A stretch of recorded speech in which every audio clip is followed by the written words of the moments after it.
இவருக்கு எதுவுமே தெரியாது, குதிரை ஓட்ட தெரியாது. எப்படி குதிரை அண்ணா ஓட்டுவாண்ணே, ஓகே. இப்போ இவர் ஒரு ஷாட் எடுக்கணும்.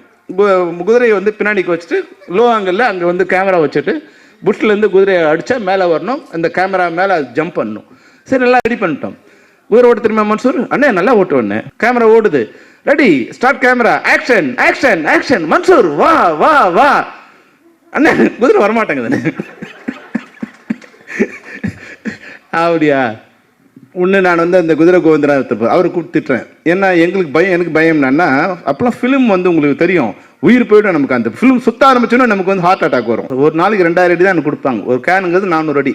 இப்போ 7 கேன் வந்து மறுநாள் தான் சேர்த்து முழுங்குறான் அவன். பொண்ணு என்ன சொன்னேன், என்ன ஆச்சு இன்னும் வரல. உடனே அந்த குதிரைக்காரனை கூப்பிட்டு கண்ணாபன்னு திட்டினேன். சரி, அவர் போய் பக்கத்தில் நின்ட்டார். இன்னும் கொஞ்சம் நேங்கச்சு வந்து சொன்னார், சார் எனக்கு குதிரையே ஓட்ட தெரியாது.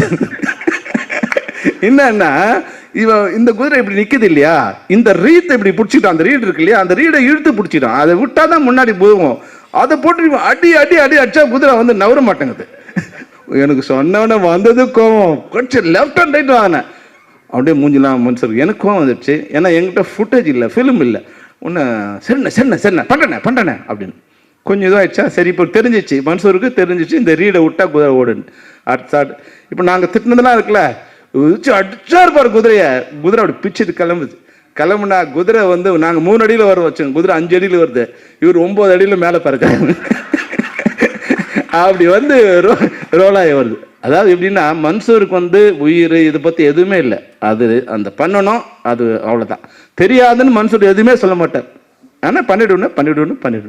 அவ்வளோ பிரம்மாண்டமாக பண்ணக்கூடியது. அதனால தான் இன்னைக்கு மன்சூர் இப்போ 100 படம் நடிப்பார். இன்னும் 100 படம் நடித்தா கூட இந்த வீரபத்திரங்கிற கேரக்டரை தாண்டி இன்னொரு கேரக்டர் அவர் நடிக்கணுங்கிறது ரொம்ப கஷ்டம். அந்த அளவுக்கு உயிரை கொடுத்து அந்த படம் பண்ணோம்.